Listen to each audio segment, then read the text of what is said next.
Then I heard them both scream. The kind of scream you only scream when someone you love is close to dying. I tried to open my eyes, but darkness swallowed me whole. Pain tore through my chest, and every breath was molten. That's when I realized I was the one who had been shot.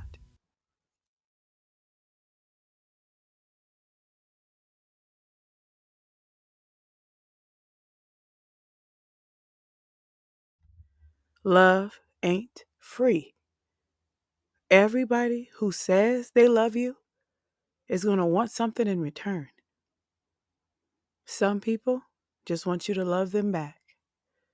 Some people want to use you, and others want to control you.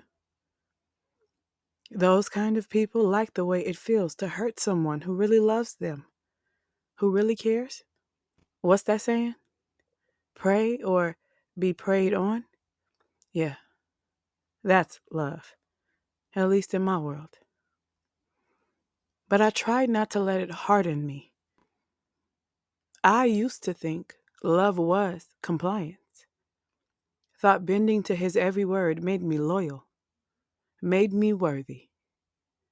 Even though I didn't want to, I still bent for him. I was reluctant, but hopeful. Hopeful that he wanted the best for me. Hopeful that if I stayed soft enough, obedient enough, patient enough, I'd finally have the love I deserved. So, I complied. I tried to fit into the version of me they manipulated me to be, but I could never breathe in that box. And when I finally broke out of that mental prison, I didn't know how to act. My desires grew insatiable. The taste of freedom, of control, for the first time in my life, was addicting. And I had no plans on stopping until I got stopped. Because just like love, freedom ain't free. And baby, someone's always got to pay the price for a soul running the streets like she never had a home. This is a velvet tale where love costs more than the heart can afford, and the receipt always shows up at the worst time.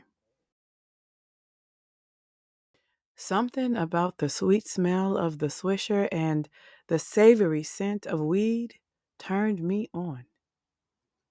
Khalil liked to take deep, long hits at a blunt, too. His deep, brown, full lips wrapped around the blunt so tight, not even air could slip through. I licked my lips, lost in the sight of him as smoke drifted through the car. Every exhale carried heat, and every slow drag stirred something inside me. I shifted, pleasuring myself to the rhythm of the music, breath hitching, letting the tension rise between us like a storm waiting to break. He watched me shamelessly, puffing and pulling, coughing and moaning, as the air grew thick with want. He reached over, his hand finding mine, trying to slow me down as he took another pull, wanting to savor the quiet before the rush. But I couldn't. I'd waited a whole year to have him this close again, and I wasn't about to let the night slip away. The way his eyes roamed my body said everything. And when he finally leaned in, his breath brushed my skin. His mouth found its way to the places that ached for him, working twice as hard as my hand ever could. Every nerve in me woke up. My back arched against the Tesla doors, fingers tangled in his hair as I let go of every thought and allowed pleasure to consume me. I was so close, I could see stars, until the sound of yelling cut through the air. We tried to ignore it. I focused on his wet tongue, hungry and deliberate, until the window shook. That's when Khalil's head snapped up, eyes wide. Fear gripped my heart. And from the look on his face, there were only two possibilities: the cops or my husband. I turned slowly, heart racing, breath uneven, the weight of the moment pinning itself to my chest. Just as my nose touched the cold, frosty glass, my eyes met Joshua's angry ass face. He stood outside, breath fogging the window, eyes full of fire. And when I saw that fire, I knew one of us wasn't making it home tonight. Get down, Khalil whispered, reaching under his seat. Baby, no, I whispered back. Get the fuck down. Then, pop! Glass shattered. Something wet hit my face, cold and fast. I closed my eyes. I squeezed them shut so tight I saw stars. I couldn't bear to look. I couldn't bear to see who had fallen. I didn't want to see either of the men I loved like that. Khalil had my heart, but Joshua had my life, my babies, my history. And no matter where that bullet landed, nothing would ever be the same. Then I heard them both scream. The kind of scream you only scream when someone you love is close to dying. I tried to open my eyes, but darkness swallowed me whole. Pain tore through my chest and every breath was molten. That's when I realized I was the one who had been shot. I collapsed beside the Tesla as sirens wailed in the distance, my hands searching blindly for something solid, anything real. I just needed to know I was still here. Khalil's voice cracked as he held me down. Baby, please, be still. What about my babies? I whispered, shame and guilt bleeding together with the pain. As the paramedics lifted me onto the stretcher, I caught Khalil's eyes, full of tears, full of fear. The look on his face said he didn't think I'd make it. Joshua had that same look. And in that moment, I knew this might be the end of me. I closed my eyes and drifted off, praying that if God was waiting for me, He would finally love me with the kind of love I never received on earth. You're probably wondering how the hell we got here so fast, right? Well, let me introduce myself. I'm Charity Jordan, stay-at-home mom by day, adulterer by night. I have 4 kids with my husband, Joshua Jordan. We met in high school. Oh, Khalil. He's this guy I met a couple of years back. He was friends with one of the guys my sister dealt with. It was supposed to be a hookup, but we spent the entire night talking about how we don't normally do this. It was the first time I ever met a man I felt like I could just be with. No expectations of sex, no performing. We just enjoyed being around each other. So we exchanged numbers, and the next day he invited me on a date, and we've been locked in ever since. I don't want you to get the wrong impression of me because honestly, I'm a good girl at heart. I like to read, gossip, and spend time with my kids, just like any other 32-year-old mother. I used to be a bit of a recluse, though, always in the house. And since I didn't really have to work, I only dealt with my sister, my kids, or Jay. I never really liked other people. But last year, something in me snapped. Something I believe was years in the making. But I can't explain it. One moment, I was content with a clean house, well-fed kids, and a little boring intimacy at night. And the next, I was craving something wild. Something that made me feel alive again.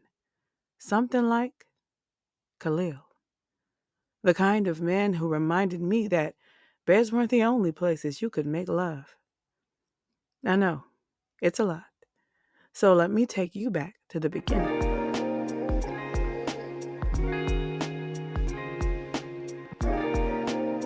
I was born and raised in Oakland, California, to my parents, Brenda and Ponty James. Mom said she went into labor with me around 8 in the evening, right after choir practice ended. By the time they reached the hospital, I was already halfway into the world. She used to say that the look on my face made her think I carried a little more sin than most people are born with. But the truth is, I wasn't a troublesome baby. I only cried when I needed something. I liked to be clean, fed, and entertained. And since Mom wasn't working at the time, she kept up with all my little needs. My older sister, Dream, treated me like I was her best friend. Mom said she'd sleep beside me almost every night once I could talk. She'd play her CDs, sing, and dance until I drifted off. She was just so happy not to be alone anymore, she never let me out of her sight. But as I got older, things changed. No more happy parents. No more hugs for nothing. I don't remember much, just that asking for simple things suddenly became too much. Couldn't ask for a snack without being called greedy. Couldn't cry without being called ungrateful. Couldn't say no without getting a whooping. The house grew stricter and strangely churchy. I started getting lessons in modesty from my father. He'd say things like, "Ladies should only like one man at a time," or "Good girls don't talk to boys too long. It's improper." And whenever I wore a dress, I'd be corrected for the smallest things: bending over, sitting the wrong way, laughing too loudly. I didn't understand it then, but I felt the weight of being watched, not protected, but monitored. Mom would whisper reminders to keep my legs closed when I sat, and she'd cover my thighs with a cloth.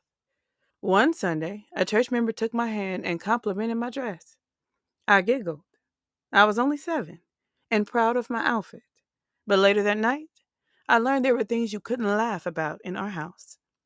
Dad punished me for it, harshly, telling me I'd let the devil use me. I looked to Mom for help, but she turned her head away. And after that, I started shutting down, quieting myself, shrinking my laughter, and ignoring every man who tried to speak to me. My favorite line became, "My daddy said ladies don't talk to boys." And every time I said it, I'd see this strange pride in his eyes. I guess he wanted me for himself. The older I got, the more suffocating it became. The endless church days, the expectations, the watchful eyes. Dream and I spent our teenage years inside pews, being told what good girls were supposed to do, while grown men stared like we were something to pray over and pray on. We begged for freedom, a few days to just be kids, but Daddy called the shots, and Mom just nodded and stayed quiet. She always looked the other way. Mom and Dad were my first front seat view of the curse of submission. When he lashed out at us for something he forgot to do, Mom looked the other way. When he raised his hand in anger, Mom looked the other way. And at night, when he'd disappear into our rooms for much longer than he should have, you guessed it, her fat ass still looked the other way. I was too young to name it back then, too scared to believe what was happening. But the older I got, the more I understood. Silence can be just as violent as the act itself. One night, I told Dream I'd tell Mom, and I actually believed she'd get him to stop. Dream told me she already knew and didn't care, but I couldn't believe that, so I tried anyway. I waited till Daddy was gone, and I sat next to my mother, tracing the charms on her anklet while I tried to find the right words. My heart was beating so fast I could barely breathe. "Can you tell Daddy to stop coming in my room at night?" I asked softly. She froze, her eyes snapped into mine like I'd said something forbidden. For a moment, I thought the anger on her face was for him, that she'd finally see me and finally protect me. But instead, she stood up and slapped me across the face. Her voice cut like glass. "You've been walking around here dressed like a grown woman," she spat. "So deal with what comes with being a woman." I was 15. The nightmare had started when I was 7. How could any of it have been my fault? I didn't understand power or manipulation. I only knew that I felt dirty, violated, and unprotected. I cried until my chest ached, until I couldn't breathe. My sobs were silent, but the pain was loud. Then Dream found me, my sister, my safe place, and she lifted me off the floor, cradled me in her arms, and carried me to her room. She didn't ask questions. She just held me like she could glue my broken pieces back together. She put on her Brandy CD, the one she always played when she wanted peace, and kissed my forehead until I drifted to sleep. When I woke up, I heard her yelling. Dream and Daddy were arguing. Her voice was fierce, trembling with rage, but unshaken. She told him if he ever came near us again, she'd call CPS, tell the church, tell his job. She said she'd ruin his whole world before she let him ruin ours any further. And after that night, it stopped. But I was already broken. Broken that my mother believed I deserved to be violated. Broken that my father took what was never his. Broken that my sister had to be the one to protect us, even though she'd suffered too. That year, they finally enrolled us in public school. The only condition? We weren't allowed to tell anyone what had happened. We could go out, hang with friends, as long as we stayed quiet and kept going to church. But silence didn't free us from his abuse. It just changed form. Daddy still found ways to control us. Passive, cruel ways. He stopped buying us clothes that fit, made us wear things so outdated no one would notice us. If we ever brought home something new, he'd tear it up. Dream refused to let him win. She found a friend who worked at a store and would sneak us clothes. Soft jeans, cute tops, new underwear. We kept them hidden in our lockers like little pieces of rebellion. That was Dream. No matter what, she found a way. But me? I was easier to break. And when he said no, I just cried and accepted it. I always felt the need to deny that extra sin Mama said I had. I wanted to prove her wrong, in a way.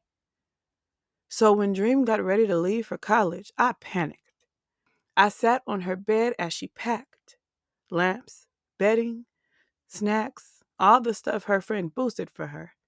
And Brandy played low in the background. What am I going to do without you, sis? Who's going to protect me? I sobbed.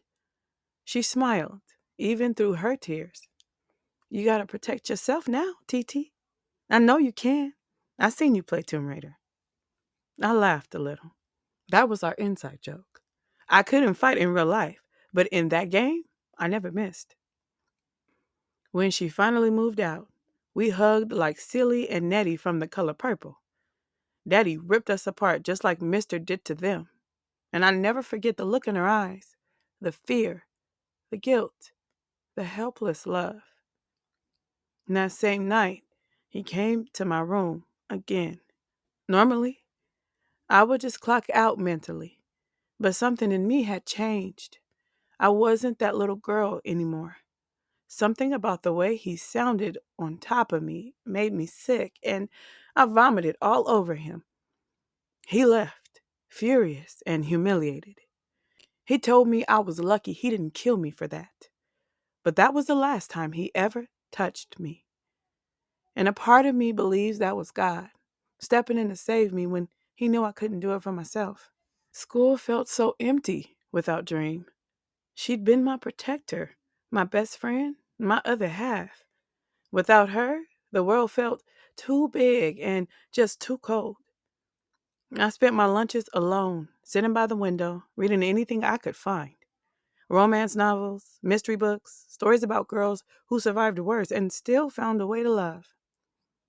Then, one day, a boy walked up to me, light-skinned, clean-cut, kind eyes, handed me a flower. I just wanted to cheer you up, he said. I didn't say much, just smiled a little. But every day after that, he brought me another flower. I started drying them out, turning them into potpourri, and tucking them into a little glass jar on my dresser. He started bringing me lunch, sometimes too. Sometimes fast food, sometimes something from home. I didn't understand why he cared, but his quiet kindness did something for me. It reminded me that maybe love didn't always have to hurt, that it could be soft and finally see me as something to protect. And for the first time in a long time, I believed I might deserve that kind of love. One day, he brought me one of my favorite meals to school for lunch. He even had a little candle he lit and placed on the bench while we ate.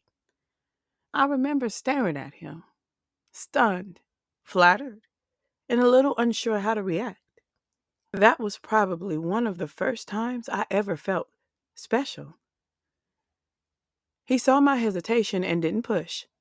Instead, he started talking about his mom, his dreams of owning a club one day, and the dark stories of his family's business. At first, I hated it, he said, eyes fixed on the ground. We had a lot of nice things, but I watched those movies where the drug dealer's family gets killed, and I didn't want to be one of them. But my dad's a goon, a real one. I started to see things his way, and I started to feel powerful. I hummed softly, debating if I should ask the question on my mind.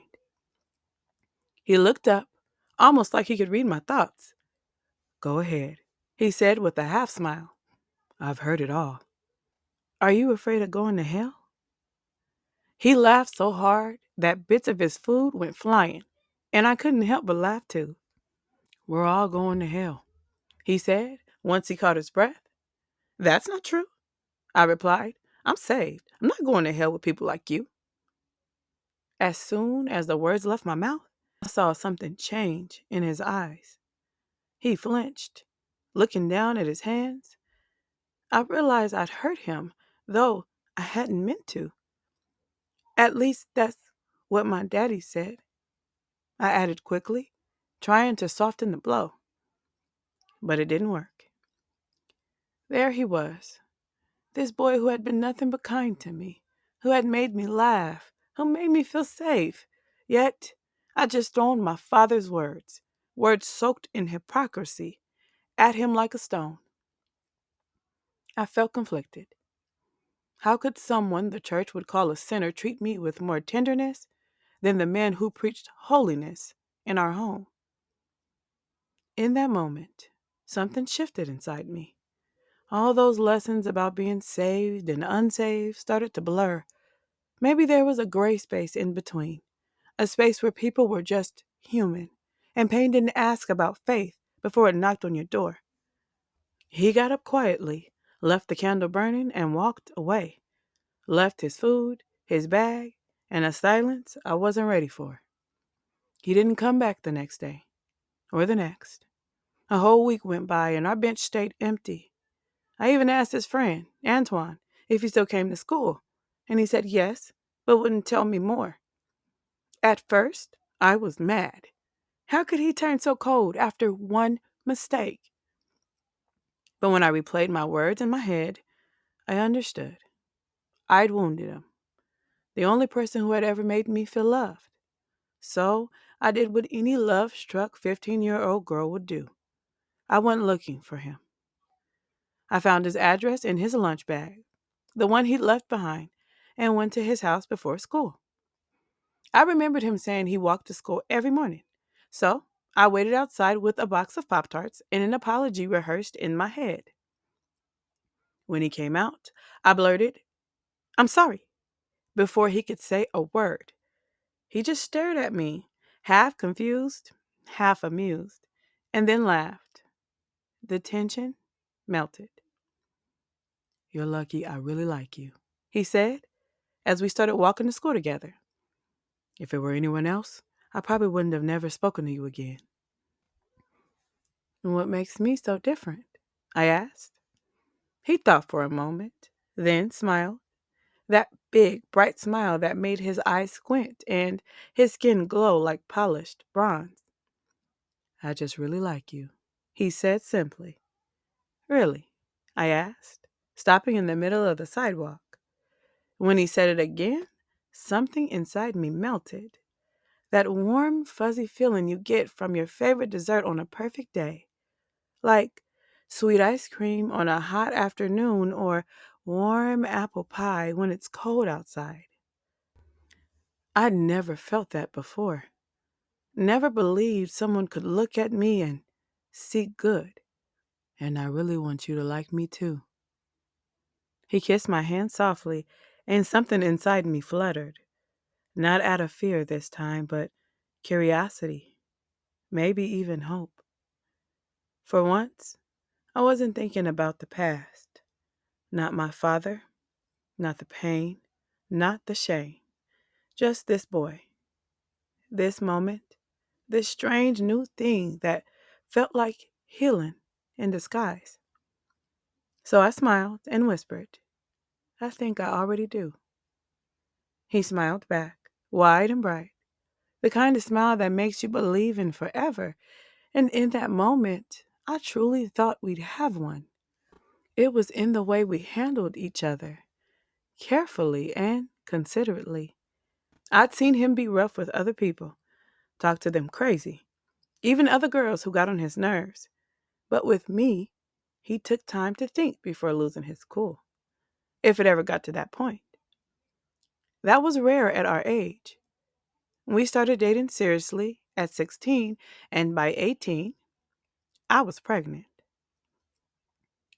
You know, my daddy was not happy about this.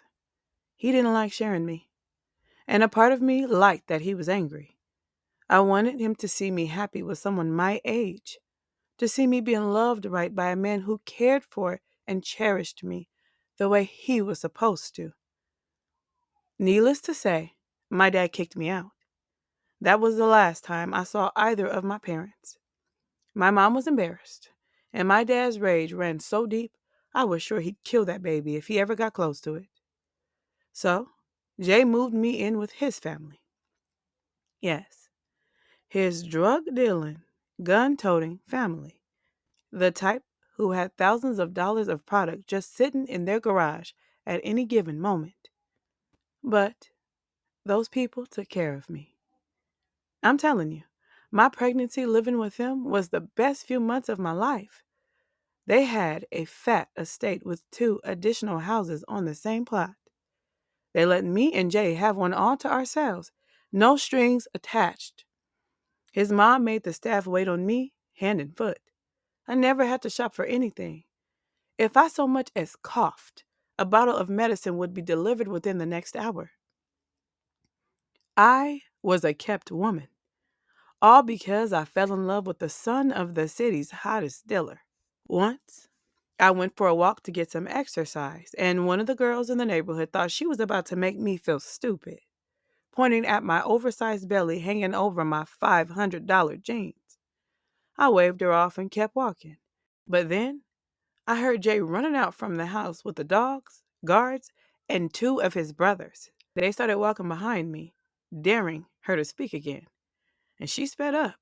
But before she could take off, Jay put his hand on her car door, looked her straight in the eyes, and said, Stuff like that could get you killed. She swallowed so hard, I thought she swallowed her own throat. She sped off, and I never heard anything from her again. I was so happy to have protection, I never even asked myself how the hell he knew what she said to me. Turns out, he had something on my phone that let him hear my conversations, on and off the line. I laughed when he told me, thought he was joking, but his face stayed stone cold. That's like some movie type shit, I said, doing my best to hide my fear. He smirked. Do you even know who you dealing with, baby? That gave me pause. It was the first time I realized if I ever got a line, he might do to me what he did to others.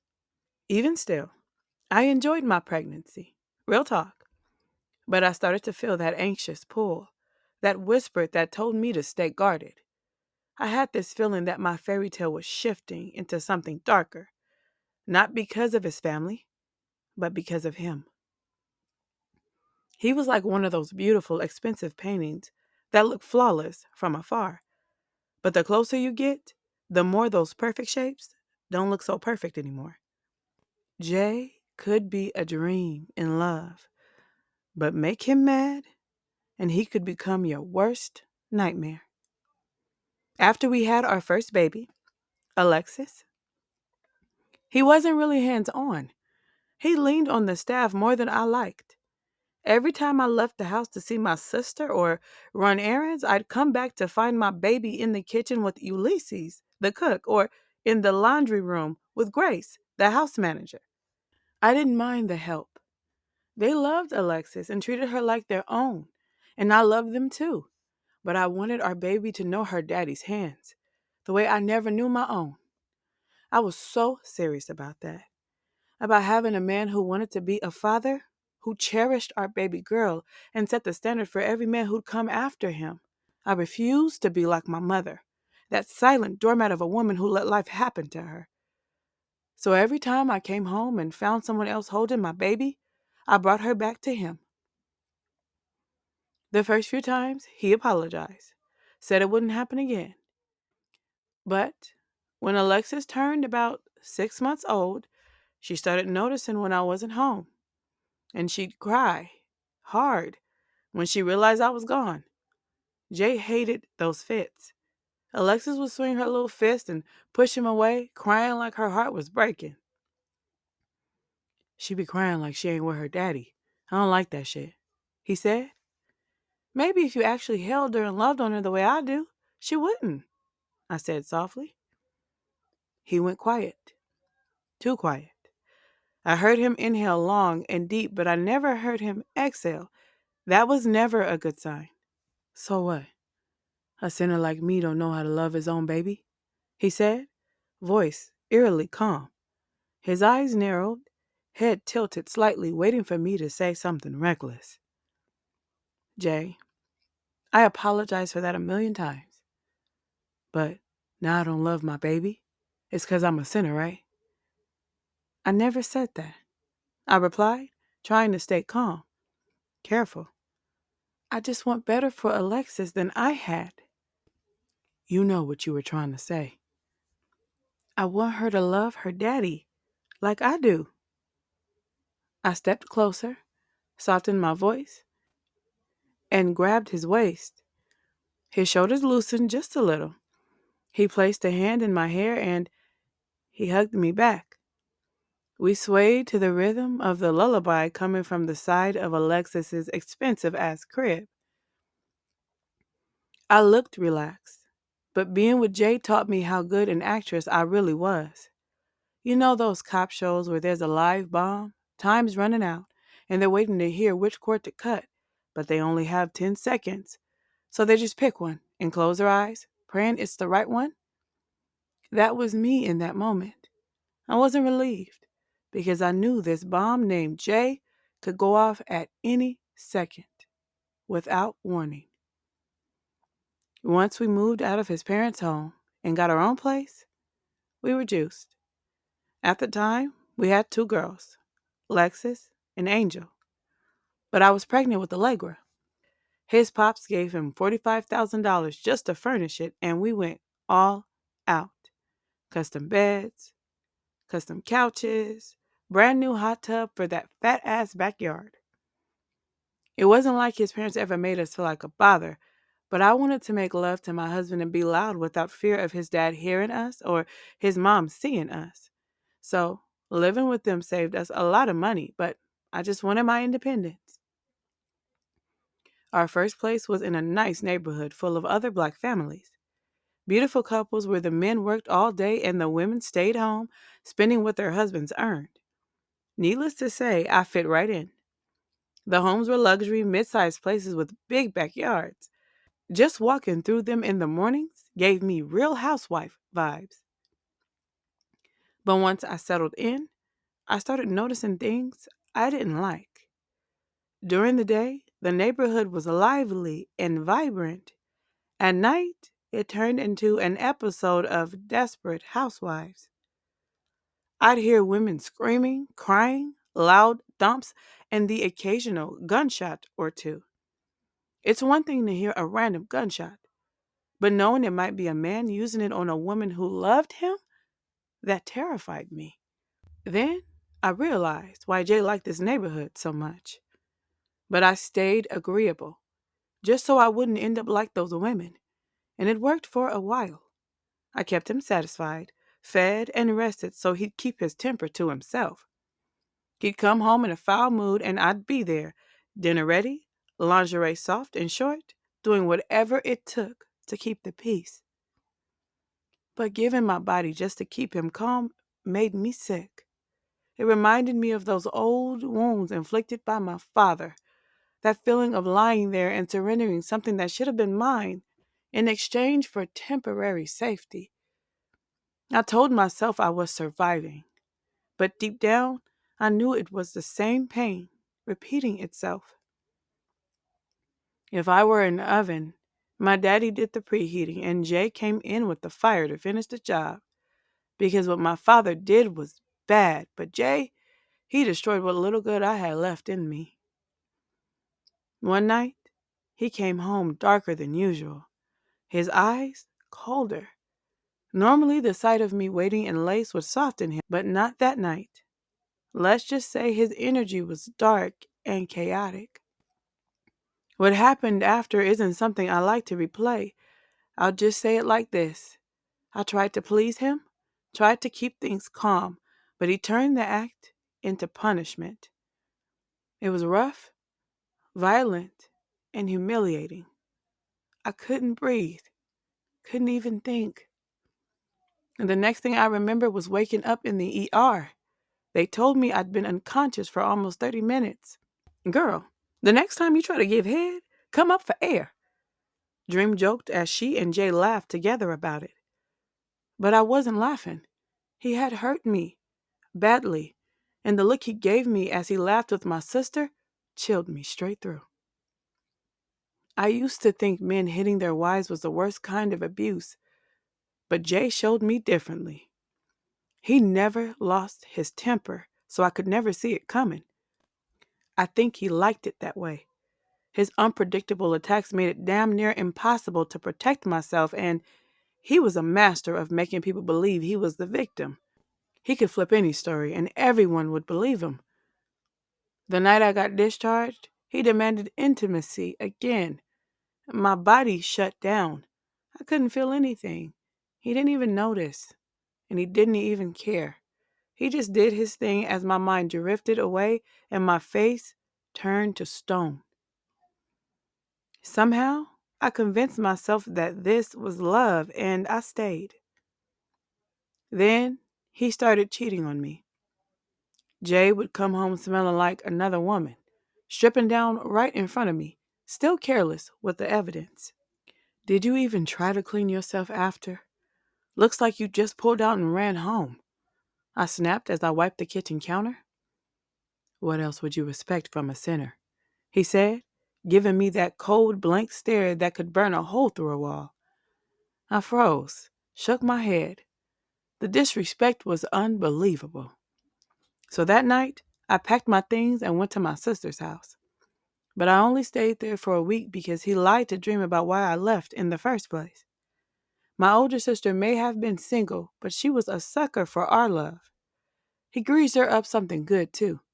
Told her I was the only woman he ever loved and that if he ever lost me, he'd never love again. She came into her guest room where I slept cozily with my 3 kids at the time and told me to go back to my man. Not a lot of niggas can take accountability when they mess up, sis, she said, tears in her eyes. But I always knew y'all had something special.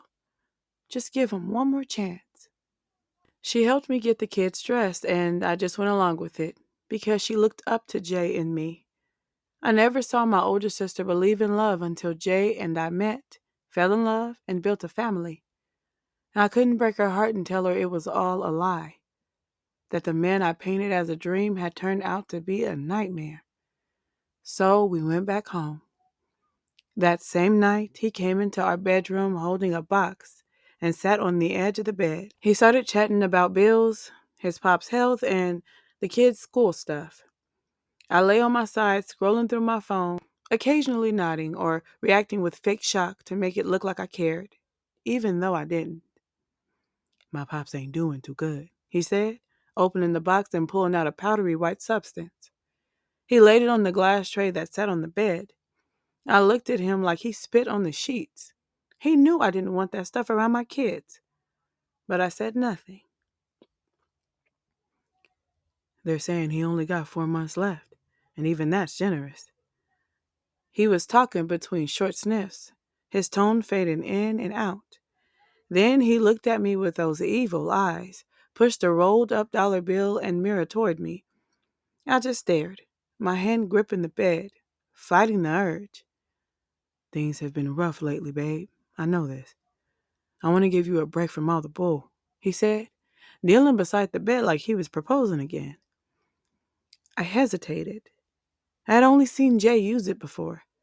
He always looked calm and happy after. For the first time in a long time, he was offering me some kind of peace. A break from lies, the cheating, the pain. My heart raced. I resisted for as long as I could. But then I heard my daddy's voice in my head saying, I always knew you had a little more sin in you than most. You'd think hearing that would stop me, but it pushed me closer instead. After a few minutes of fighting with myself, I finally took the rolled bill and did what I told myself I'd never do. It burned at first. I tilted my head back, trying to escape the sting in my nose. Then came the wave. Warm, light, free. For a moment, I felt like God had clocked me out of my misery. Jay was a dealer, so he knew exactly how to dose me. He started small, just enough for me to get comfortable. Every weekend, we'd drop the kids off at his parents' house, get dressed up, go to dinner, drink too much, get high, and disappear into the night. We'd act wild, free, untouchable.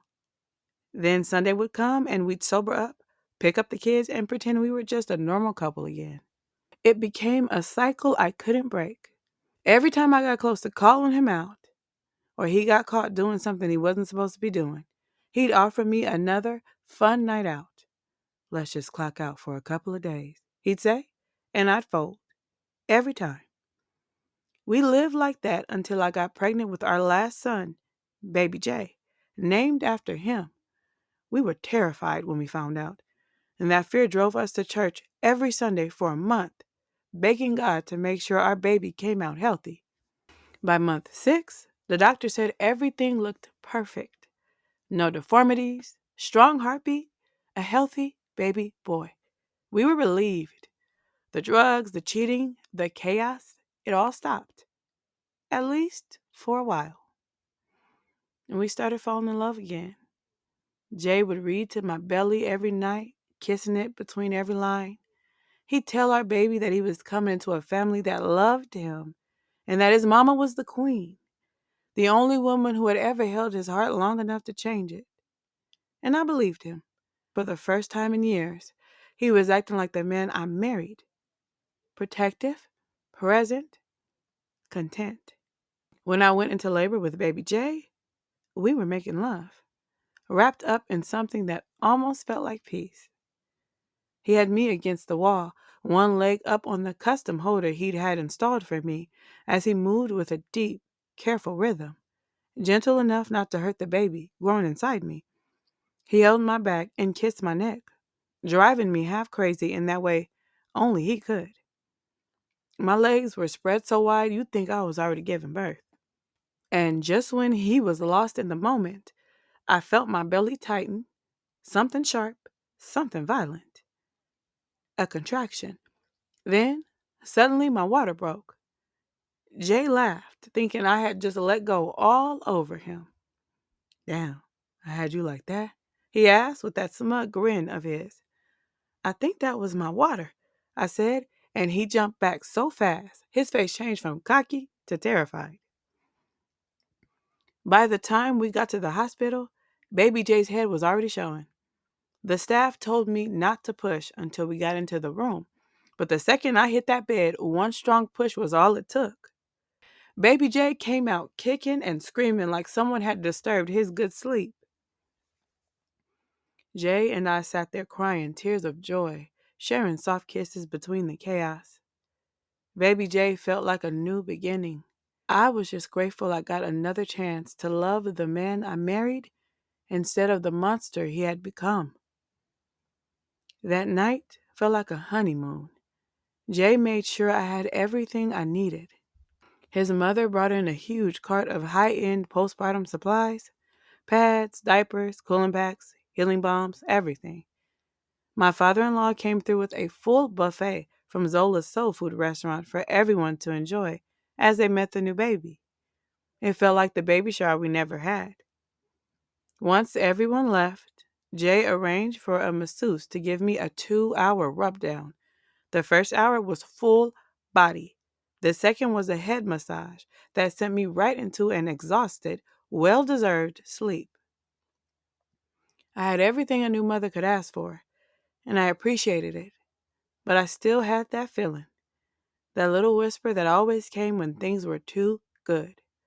The one that told me to keep my eyes open because peace never lasted long with Jay. But for the first couple of months with baby Jay, things were so good I pushed that voice deep down. I wanted to believe he changed. I wanted to believe I was finally worthy of a man who loved me enough to change for me. So I leaned in deeper than I ever did before.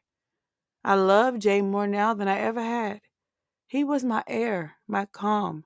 And when he left the room, I swear my chest forgot how to breathe until he came back.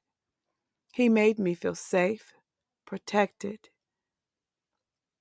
like I could finally trust a man not to hurt me.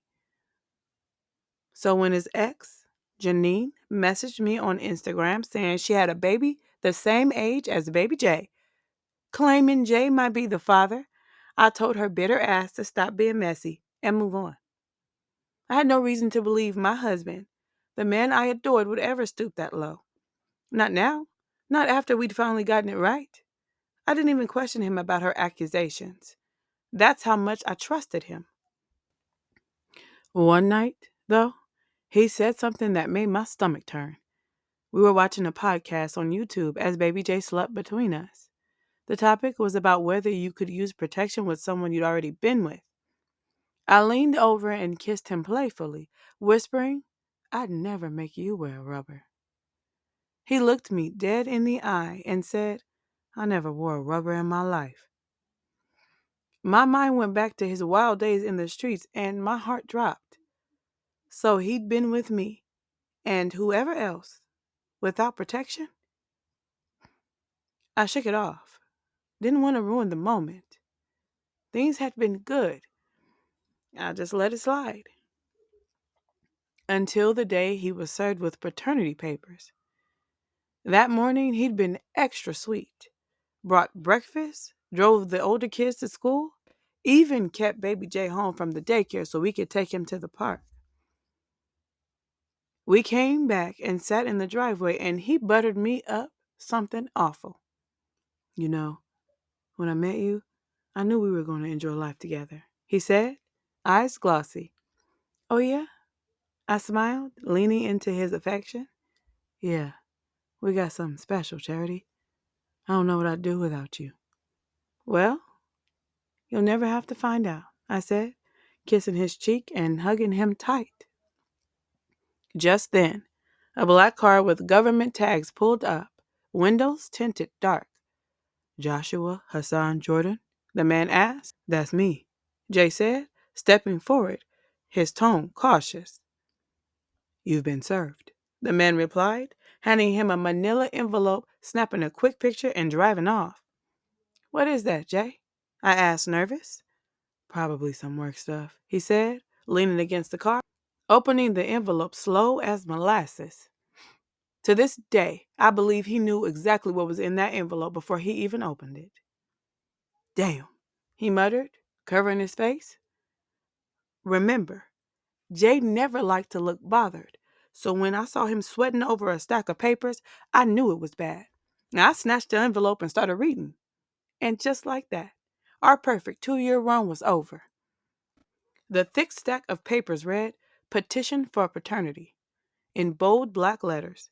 I flipped through to the name, the same name that had shown up in my inbox just days after baby Jay was born. Janine Acosta. I was pissed. I threw the envelope at his head and kicked him so hard he lost his composure. "You are never going to change," I said, breathless and furious. "It ain't mine. She just trying to start trouble between us because I wouldn't get back with her." "Shut up! That don't even make no damn sense. But what would I expect from a crappy ass husband?" Jay did not take failure well, and hearing that from me was a blow to his ego. I knew it. He hung his head in shame, but honestly, I had nothing else to say. He fooled me again, made me think I could be safe with him, that he finally knew how to hold my heart, only to crush it for the 100th time. I realized then, he never loved me. He loved humiliating me. I took my ring off and threw it into the garden, which was over 20 feet away. "Don't do this, baby," he cried, but I wasn't having it. "Don't fucking call me unless it's for my kid," I said as I got into my Jeep and sped off to my sister's house. Dream, my older sister, lived almost 3 cities away from our current home. She had just graduated from college and landed a good job right around the time Jay and I moved out of his parents' house. She wanted to be the kind of auntie who showed up, and I was glad to have her a little closer after being apart for so long. It took me almost an hour and a half to get to her house, a beachfront home that was plush and luxurious. Dream always had the best taste in everything: clothes, decor, homes, cars, and men. Her house was the perfect hideout from my no good, lying, cheating husband. On the drive, I texted her our secret word: cactus. It meant I was in crisis and needed her to get the spare room ready. No questions asked. When I pulled up, she was already waiting with a plush warm robe, a bottle of wine, and one of those big sister hugs I desperately needed. Dream and I held each other until we got inside. Then she sat me down and gave me those "talk to me" eyes. "I'm so stupid," I cried, gulping down the wine. "I actually believe this bullshit about us getting serious about our marriage." "Maybe he meant it at first, though. You know how men are," she said, rubbing my knee. Yes, I knew how men were. Self-serving and harmful, just like Daddy. That's what made this even worse. But he didn't, Dream. He never did. This whole relationship has been on his terms. I never got what I wanted or needed. I stayed because of the money, and that makes me feel like a glorified prostitute, not his wife. "But you are his wife, TT. He loves you. He just has demons. His pops told you about the family curse and that it'd get worse before it got better. Don't give up on him now, sis. You don't get it, Dream. He's hurt me in every way possible. I can't go back." I hinted around the abuse, but that was the only secret I kept from her. It was the one thing I was too embarrassed to admit. "Well, what happened this time?" "He got his ex pregnant," I said, crying into my hands. Dream went still. Her hands covered her face and her eyes filled with tears. "Okay, we gonna need something stronger," she said, standing up and grabbing the bottle of wine off the table, only to come back with a bottle of vodka. She slammed it down hard. "That sneaky motherfucker," she spat, sitting back down. "He promised me that if I sent you back after the last time, that wouldn't happen again." I shook my head as the tears run down my face. So he lied to both of us. That was a new low, even for him. "He had the nerve to call me before you got here, asking me to talk to you. But why would I send my sister back to a man who'd do her like that?" Dream's eyes glistened. She was disappointed. She had known Jay before we ever started dating and warned him not to hurt me. She had a soft spot for the sweet, soft-spoken version of him she once knew, but she had no idea about the monster he'd become behind closed doors. Then she started talking about my get back. Said it wasn't fair that he was the only man I'd ever been with, while he'd slept with half the city. She begged me to let her hook me up with one of her friends. Dream had a long list of handsome, successful men who liked to have fun. Some she'd been with, some she'd coached, and some were friends of the men she entertained. Either way, she liked her fridge fully stocked and her rotation of men stocked even fuller. She stood there with hopeful eyes, waiting for me to say yes.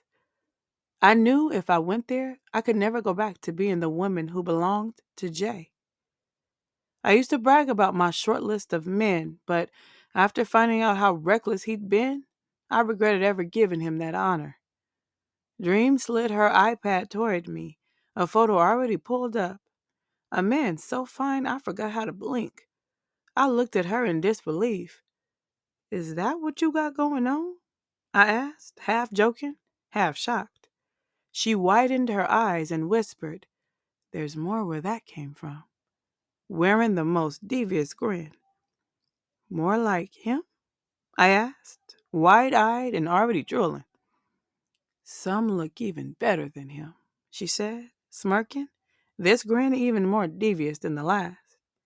I took a long drag from the blunt we rolled, sipped the vodka, tilted my head back, and said, Put me in, coach, as I exhaled the smoke slowly from my mouth. Dream was beside herself with excitement. She went through my phone, scrolling for one of those thirst trap pics I'd posted on Facebook, just to make Jay jealous.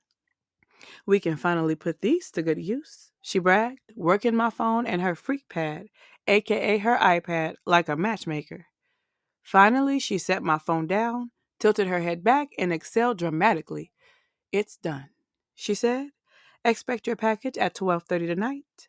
Don't wear panties. She smacked her plump ass as if to show how she wasn't wearing any either. In her closet, we sat there for a good 10 minutes, looking for the tightest skirt and easiest to remove top she could find. Niggas don't like having to work too hard when they're taking your clothes off, she said, holding up a crop top with a string that tied in the front. Bra? I asked. You're going to get laid, not to a doctor's appointment. You're not going to need the bra. So we just going to start off like that? No convo? I asked, genuinely confused. Girl, these ain't your friends. He's doing a service for you and getting his rocks off. He's not interested in nothing you got to say. Now get your ass in the shower and stop acting naive. I sucked my teeth, but I did exactly as my sister said. Once I was done, I waited by the door while my phone kept dinging. Text from Chris. He said he was excited to meet me and asked if I smoked. I just stared at the phone until Dream came over and nudged me to respond. Sis, don't be nervous. Men can smell when you're green, and right now, you're a fresh garden. Put your shoulders back, breathe, and answer his questions honestly. You're a beautiful woman. He's lucky to even be texting you, let alone touching you. Act like it. Jay had stripped me of most of my confidence, so I didn't know how to be sexy anymore. But I did know how to reenact what I read in those spicy books, so that's what I leaned on. I took a deep breath and met Chris outside. Seeing him in person was an experience. Perfect teeth, perfect body, perfect face. His broad shoulders filled out that gray sweat jacket he wore over a fresh white tee. Hello, beautiful, he said with a smile so bright it could have been sponsored. I froze for a moment, wondering what I'd done to deserve being in the presence of such a work of art. I snapped out of it, walked up to him with a little sway in my hips, and kissed him. Slow, but confident. He looked surprised, but he welcomed it, wrapping one arm around my waist and another around my neck, drawing me in like I was something precious. Well, hello to you too, beautiful lady, he said, his big, strong arms holding me like I was a baby doll. Come on, let's have a drink, he said, reaching into the car and pulling out bottles of liquor like he was a one-man bar. He mixed them drinks smoothly, smiling the whole time and even handed me a glass. The stars are beautiful tonight, he said, leaning against his orange Mercedes. Yes, they are, I replied, sipping my drink. I always wonder how God decided to order them, he said, gazing up at the sky. I think he took them all and carefully placed them, like diamonds, I said, taking another sip. Really? But why place them? You think he'd scatter them? Too many for all that. Yeah, but I think he did it for us, I said softly. Really? Chris asked, removing his jacket. Yeah, I smiled. Because I believe we all have our own star to cheer us up when we get sad. So he made sure to place them carefully, strategically. He nodded slowly. That's the most interesting theory I've ever heard. I'm going to shut up now, I said, embarrassed that I'd gone all poetic. What if I don't want you to? He said, stepping closer. I think it's sexy when a woman has something to say. Maybe it was the alcohol or the conversation or the fact that he was twice my size that turned me on, but that's the last thing I remember before I pounced on him. Inside the car, the chemistry was instant, like sparks meeting gasoline. Every look, every breath, every touch carried the weight of everything we'd both been holding in. And when he whispered, "You deserve to feel good again," I believed him. Then his mouth found mine. The kiss was slow, deliberate, a language all on its own. The way he touched me made me say things I didn't even recognize as my own voice. Just before I completely unraveled, he pulled me closer, our breaths locking in rhythm. The world shrank until it was just the sound of skin against leather and the hum of something dangerous and beautiful building between us. His body moved with mine, slow at first, then deeper. Every motion a promise and a confession all at once. The car creaked beneath us as he pressed closer, his breath hot against my ear. You like that? He whispered, voice low, trembling. I couldn't answer, only gasp, only feel. And when the moment came, it felt like my body had turned to light. I shook, I cried out, I let go. He looked down at me, dimples deep, sweat glistening across his face. Your man ever make you feel like that? He teased, breathless. Instead of answering, I pulled him closer. Our eyes locked, and the tension between us broke all over again. A wave neither of us could hold back. When it was over, we stayed tangled in silence, hearts racing, breathing each other in. I laid back, staring up at the stars through his sunroof. Tonight, they didn't just twinkle, they shined. One even winked at me. I never felt like that with Jay. Not once.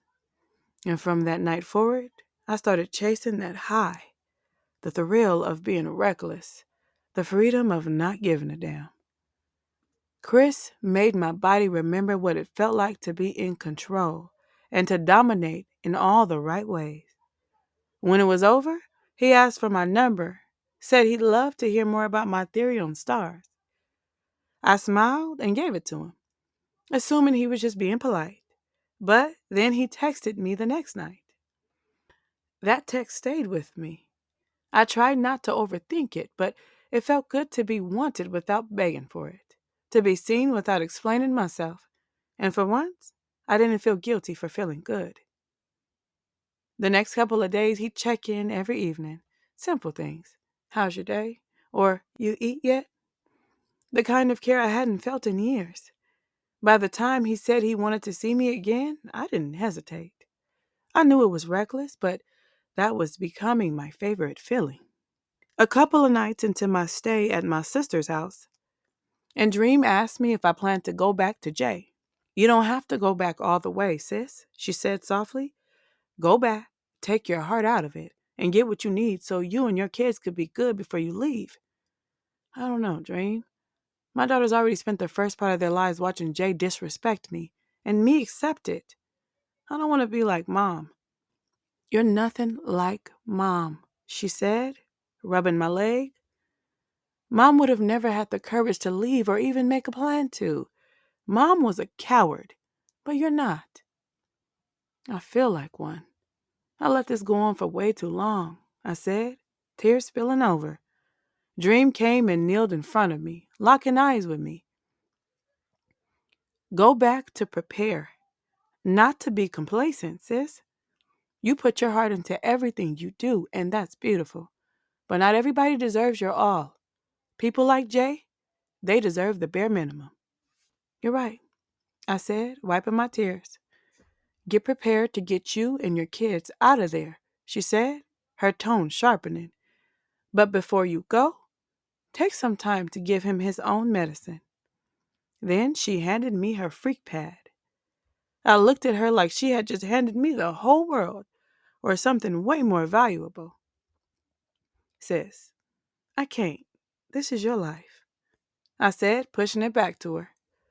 And now it's yours too, she said with a smirk. You deserve to have some fun, girl. Don't worry, I got a backup on my other iPad.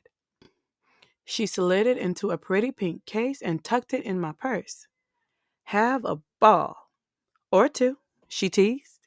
And we both burst into laughter, the kind that comes from somewhere deep, a kind of release I could only enjoy around my sister. Dream loved me so deeply, I couldn't help but love her even deeper. Besides, she added, turning toward the door, there's a very fine man by the name of Khalil who's been begging me to meet you. Then she walked out of the room with that slow, deliberate sway, the kind that said she had something devious, maybe even divine planned, something that just might heal me.